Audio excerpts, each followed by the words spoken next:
Okay, so right now we've got the battery charger hooked up to my little deep cell, which is hooked up in parallel to old Mossy's worn out Walmart battery that came out of Theseus.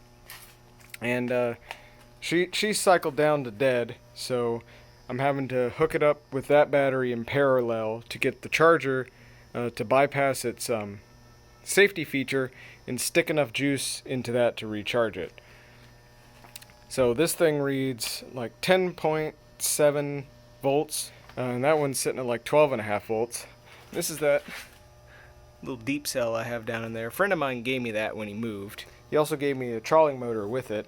Don't know if they were his or if he just took them from the place where I was working, but whatever, they're mine now. And I've had this in this bucket setup right here, and that's been trickle charged by a solar panel, but I think sometime in the last couple of months, the solar panel must have developed an internal short somewhere, because this battery was dead as a doornail when I pulled it out, and it was saying there was no power going into it from the solar panel on that solar controller right there. Yeah, we're just gonna let this charge up for an hour, and then pull it off of that and see if this charger will keep going. Alright, it's been a half hour. It seems to have made progress. It was sitting at 5 before, so I think it's working, but if you'll watch that, when I pull this guy off, drops to 0. So that says that it's still not good enough for that to charge it by its own. It's doing something. Anyway, in the meantime, I am thinking up a harebrained idea to get cleats onto this boat, because I have two really good cleats over there that are what appears to be stainless, or at least chrome-plated something. But over here is a completely different type of cleat that I'm assuming is original to the boat. And this one's halfway broken off. And this one has both sides broken off. And because cleats are like $8 a piece, which is a totally reasonable amount for a stainless steel machined cleat, but I'm trying to be cheap here. I'm going to try and make some out of some scrap stainless I got lying around. But you may be seeing a video here shortly where I try and make some stamped stainless cleats, for lack of a better term, because it's not going to be stamped, it's just going to be bent on a vise, out of some sheet stainless I got. Well, that came off. That sheared right off. So I call that a success. Fuck. So anyway, I'm gonna go try to do that later after that battery is done. But for today, I just want to get this seized cleat off, which I'm apparently going to need a punch for. And I'm going to see if I can get this to fit. And this is not perfect because it has a bunch of very sharp edges, but I can always just grind that down. But for what I'm going to use it for, I don't really need super strong cleats. You know, for what I'm using this for, you know, that fender just tying off to a dock or something, if this experiences the sort of force that would absolutely fuck this up, it's the same sort of force that would shear those bolts off of those and probably break the wings off, or you know, just rip the whole side of the boat open, because this is just like not even 16th inch thick aluminum. I'm working within my limits, and my limits aren't very big. I don't know if those are factory or not. Probably not, because, well, I'm gonna say no. I'm gonna say those are aftermarket. Well, one of these rolled in, so we're gonna stop fucking with cleats today. I did find some rings for the bottom of the oar locks that fit better though, so I have even better oar locks now. It's been about 50 minutes now. We're sitting at a crisp 2.75 now, and when I pull the doohickey off, still does one of those. So I guess it really does take 2 hours. All right, the rain fucked off, so I can go back to cleats. So this is what I did before it started raining and I ran away like a little girl. Alright, so we got the stainless and 30-old drill press with the broken chuck, and got it on the lowest setting with a 1/4 inch drill bit, and we're going to make some magic happen.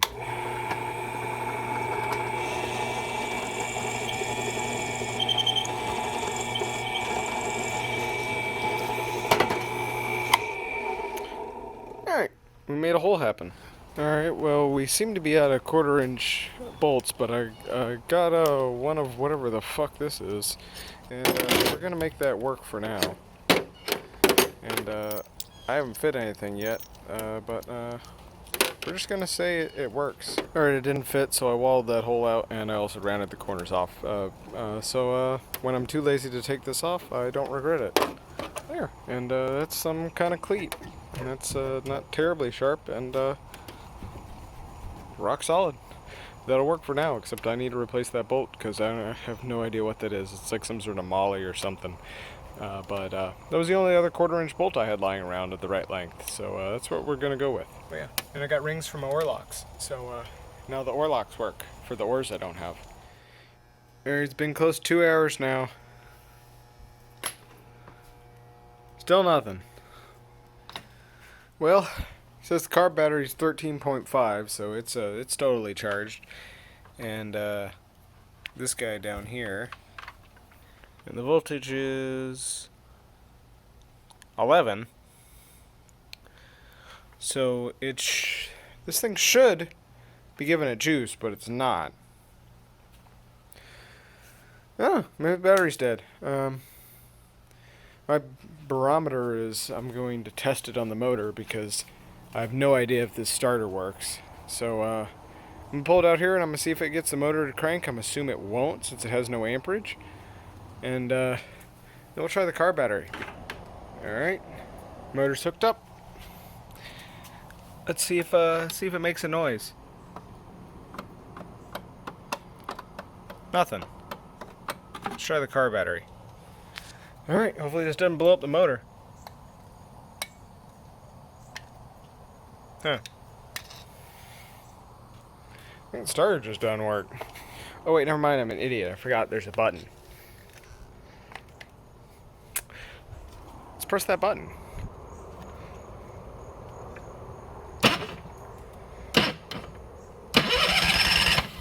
Well, starter works. Let's go try that deep cell. Alright, deep cell's hooked up again. Let's try the button.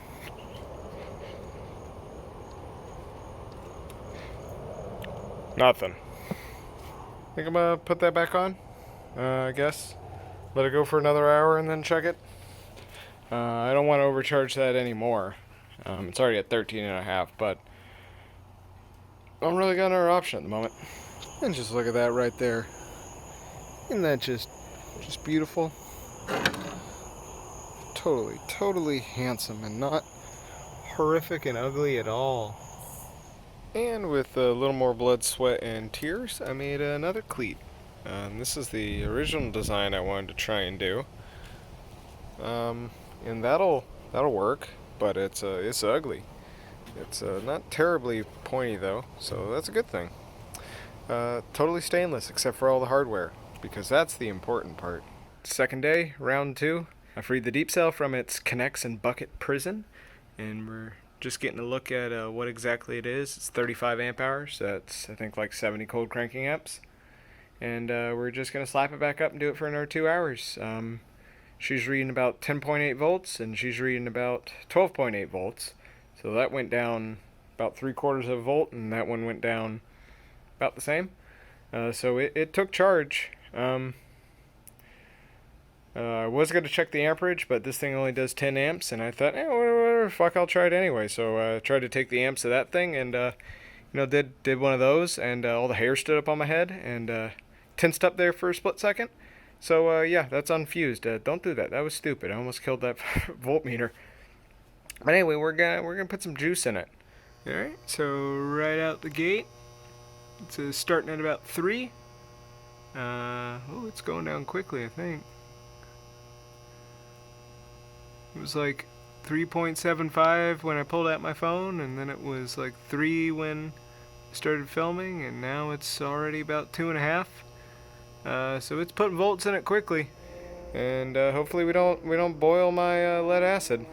And just for the hell of it, there's the trolley motor, and it's sitting at a stupid angle, so I'm probably gonna have to make some sort of shim for there, or mount it to the side. Haven't figured out which I want to do yet.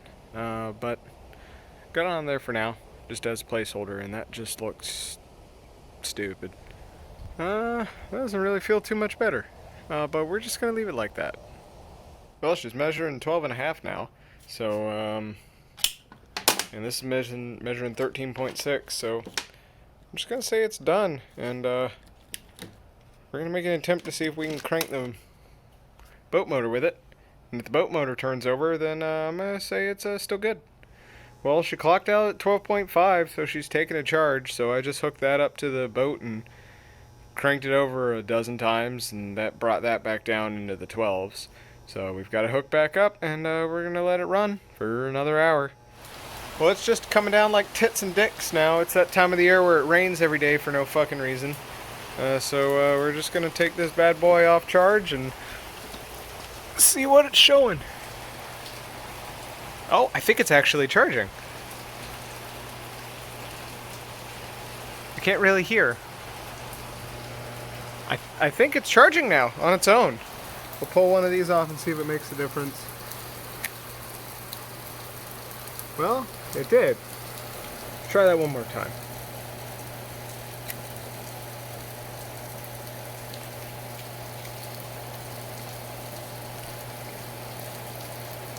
Here it is on the battery, off the battery. It's ever so slight, but it seems to be charging now. So I'm going to disconnect everything and just measure the voltage and make sure we're still safe. And we'll see if we can leave it like that. As you can see, depth perception, getting 12.6. That's a lot better than 10.7. So it took a charge.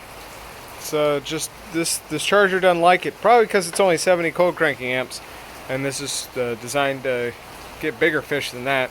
And with old Mossy's Walmart battery, it's 13.2, so I can still go for another hour. Hot damn! Let's give that some more juice. So I was trying to start the motor out there with it, and the motor wouldn't turn over, and I think it's just because it's too small a battery. And that's where that'll live for the time being.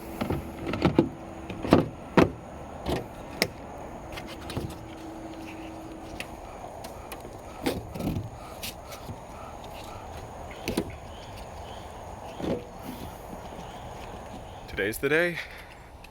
Got the hangers for the springs. I'm gonna slap that axle on. Got everything jacked up, got all the crap off of it. And we're gonna put ourselves an axle on this here boat. Well, fuck. I just realized my springs are too big. So, we are gonna have to buy new springs. Fucking great. And I'm gonna find someone who sells 2,000 pound springs here in the next hour. Alright, but before I go buy springs, I'm gonna replace on this fuel filter here on the motor fuel tank. This has one of them there fancy glass ones with the metal filter in it. But it's leaking on either end because it's held on with zip ties, and it's 20-something year old line. So I just bought myself a new plastic one, and we're going to slap that on there. So I just nabbed the dike, snipped that off, and we're just going to slap this in line with a couple of clamps and call it a day. Well, bam, that easy. Also today, what I'm going to try and do is I'm going to try and take that winch off and stick it up there. Because I really like this seatbelt strap that this one has, and I'm also going to try and incorporate this safety chain on there as well. That one's got a nicer handle, and it's got a pawl that actually works. So I'm going to try and unbolt all of this and then slap it up there, because I think they got the same bolt hole pattern, or at least something that's similar. If they don't, fuck it, I'm gonna make it work. We're gonna try and put some grip tape down in the boat. I was thinking about rhino lining it, but that sounded like way too much of a pain in the ass. So my next best solution was to buy a roll of that stuff. And this is only 33 feet, and I did the math, and I need like exactly 40 feet to do all the floor of the boat. So we're probably just gonna not do the back end in front of the transom, and I'm going to cut this stuff every couple of feet just to get the maximum length I can out of it, save a couple inches everywhere I can.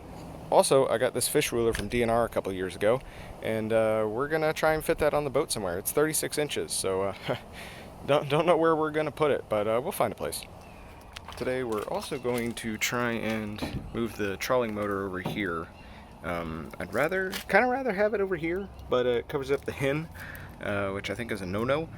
so I'm gonna mount it here. It also conserves space, because when it tilts back, the handle goes right over the top of the battery box, and that's just slick. So I'm gonna try and do that, but I'm gonna have to make some shims to shove in here so that it'll sit, flush instead of at a 45-degree angle, which just wants to tilt even further back and makes it basically unusable.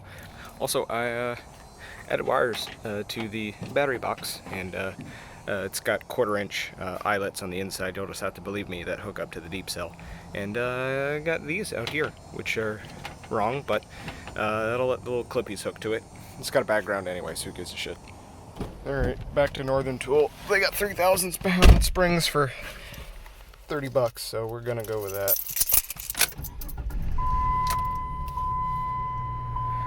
Well, fuck, we're shit out of luck. We're gonna have to do this in our day. Luckily, I swung down to Tractor Supply before I, took the 25-minute drive to Northern Tool to check to see what they had. Because I knew they would have something I could compare to, but all their stuff's crazy overpriced.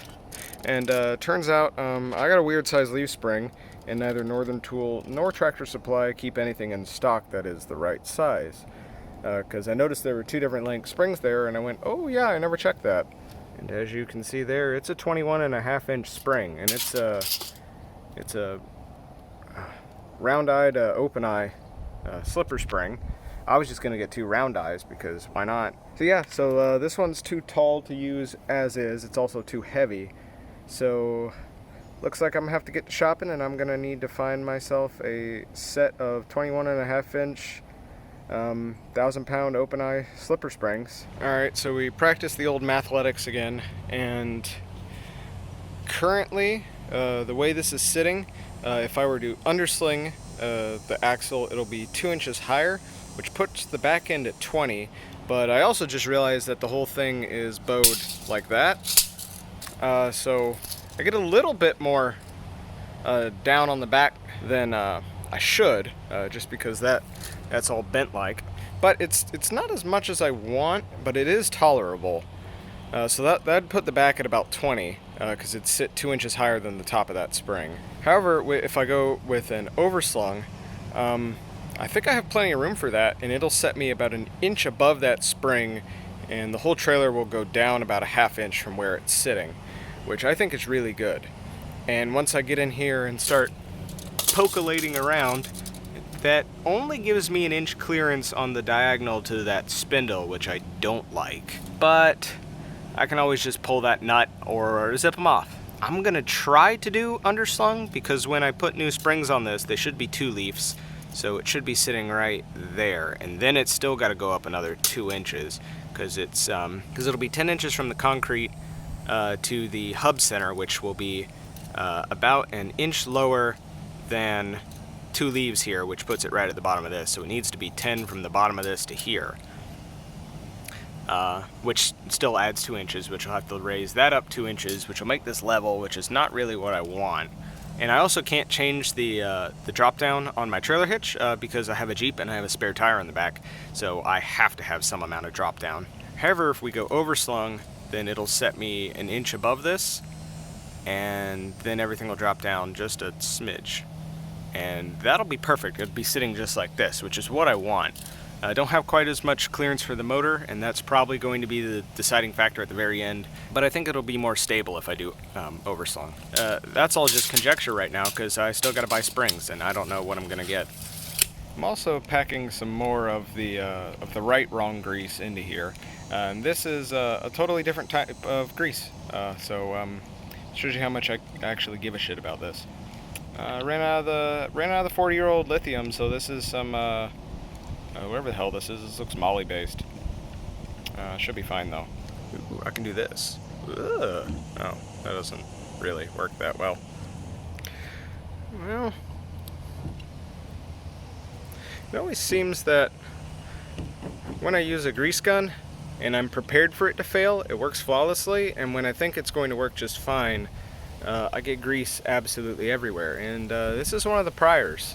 I'm also noticing that this massagulator right here is kind of fucked up, so we'll just ignore it. Well, it looks like the right hardware I made is the wrong hardware, because I tried to take this off to put the tape down, and both of these cross-threaded as soon as I tried to take them off. So they're right fucked, and I'm having to pull them off with the bolt cutters, and I hate bolt cutters.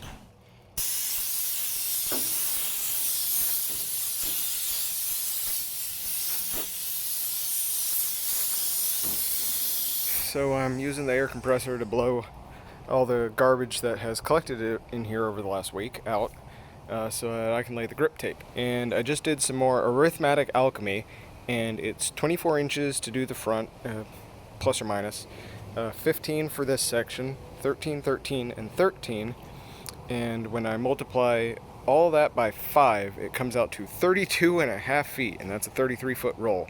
So I have exactly enough to do all of that, and I'm not going to do anything back here because there's going to be a motor there and a gas can and an anchor, and it doesn't need grip tape.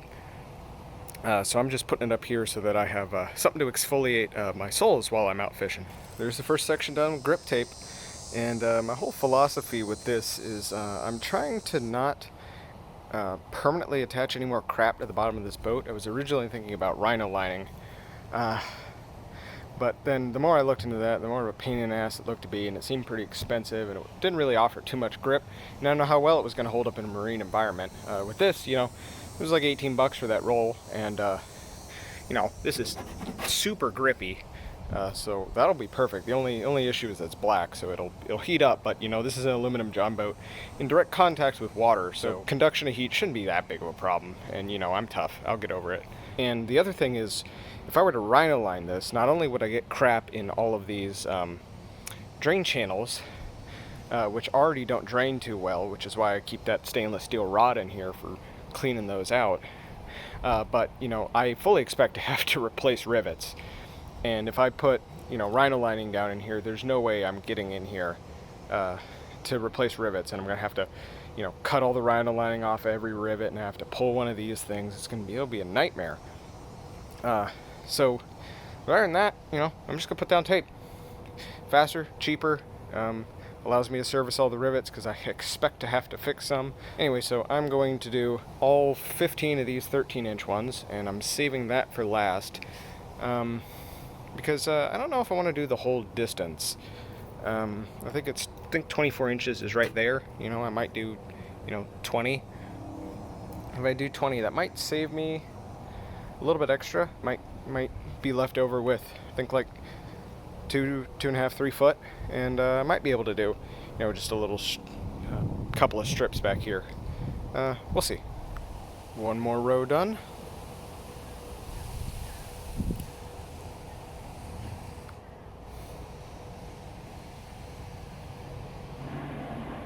And wajam. That's the middle done. Just gotta do the front. And, you know, I don't know how well this adhesive is going to hold up in marine conditions, but just, you know, just feeling it, it feels pretty good. You know, it's real tacky. It sticks on there real good.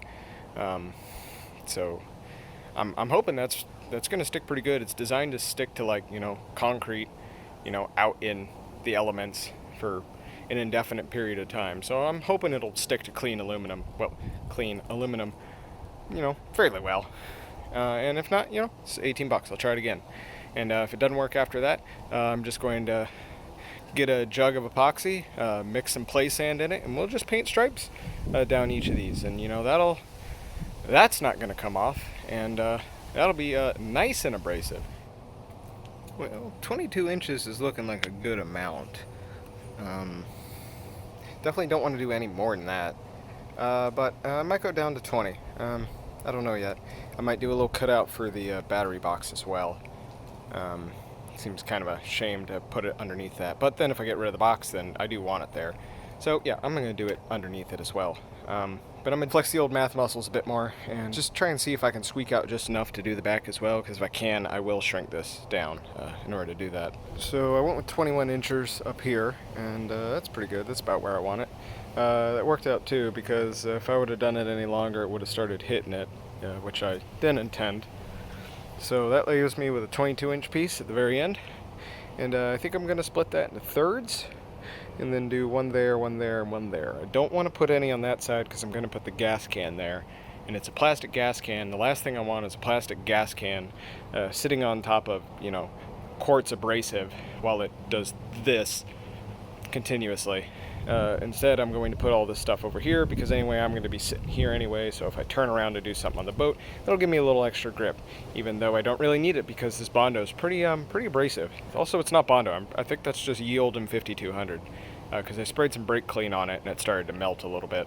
And there we go. That's one frictionally accentuated boat right there. Yeah, actually looks pretty good. Having that little bit of extra space sort of adds a nice little tile effect to it.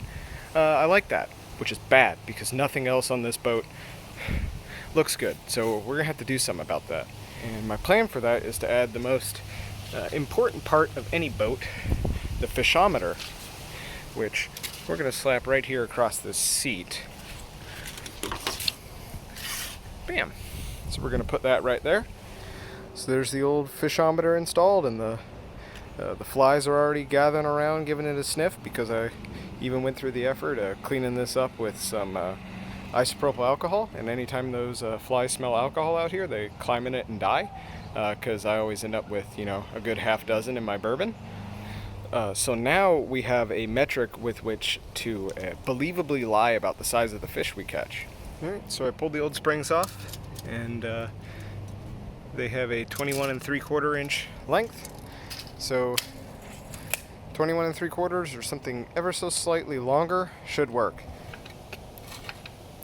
All right, I call that torqued, and just like that, new winch is on. That was real easy, and the old winch actually had better hardware on it, which means the Lord giveth and the Lord taketh away, and He giveth me the right hardware. So now we have slightly larger bolts that are exactly the right length with the correct amount of threads to put on there for the battery box.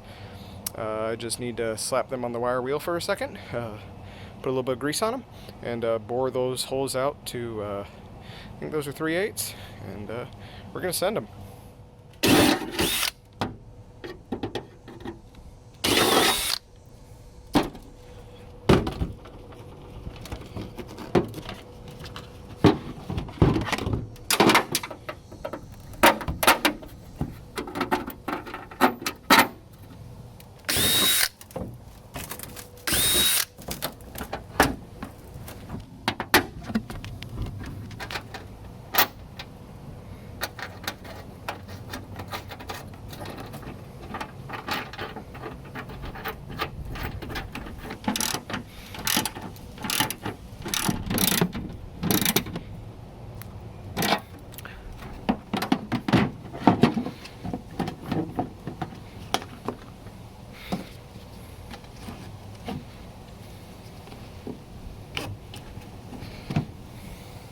Bam! Battery box is back in, and hopefully it won't take bolt cutters to get it back out.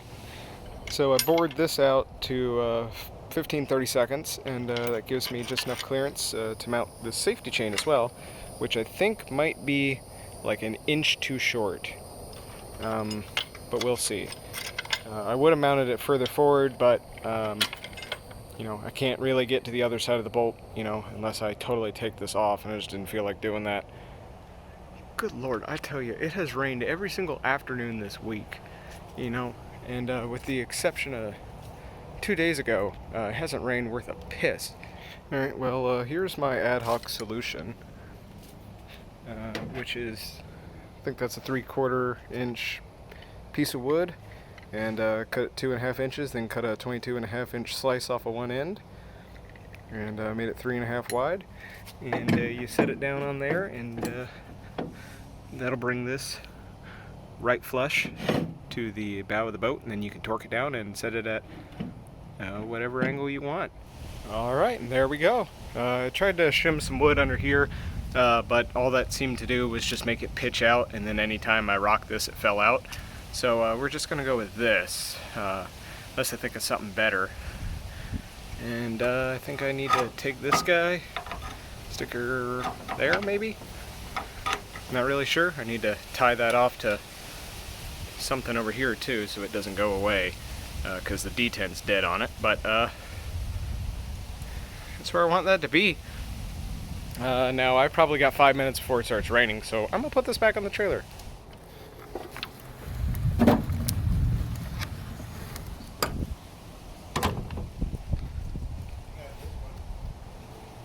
Perfect. Alright, battery's hooked up. Let's test the trolling motor before I get struck by lightning and die. Oh, battery's dead for good. Well, it's starting to rain, and looks like the deep cell is well and truly dead as dicks. So if I want to use the trolling motor, it looks like I'm gonna have to buy me another deep cell for 70-80 bucks. So that sucks. Another Saturday come and gone. Rain stopping me. Well, as you can tell, it's raining like a son of a gun now, and in a last-ditch effort to squeeze a little bit more productivity out of the day, I'm working on the anchor, and just went and zipped off all of this rough metal off of the end and then sanded it all down into something relatively smooth. And I'm going to try and tie an anchor line on it with this, I think this is about 45-foot 5/8 rope that Dad had lying around. And this is already salt season, so that'll be perfect. Alright, well, she was pissing like a tall horse on a flat rock there for a second, and just about 30 seconds ago there was a lightning strike probably like 200 yards away that turned my denim jorts into khaki jorts. So yeah, there's an anchor line right there. I'm gonna go chuck this in the boat and get some place where I probably won't die from a lightning strike.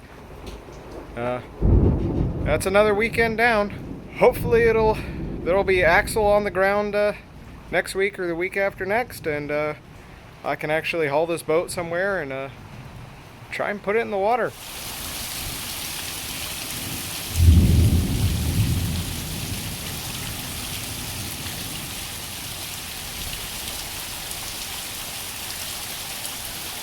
I told you, tall horse on a flat rock.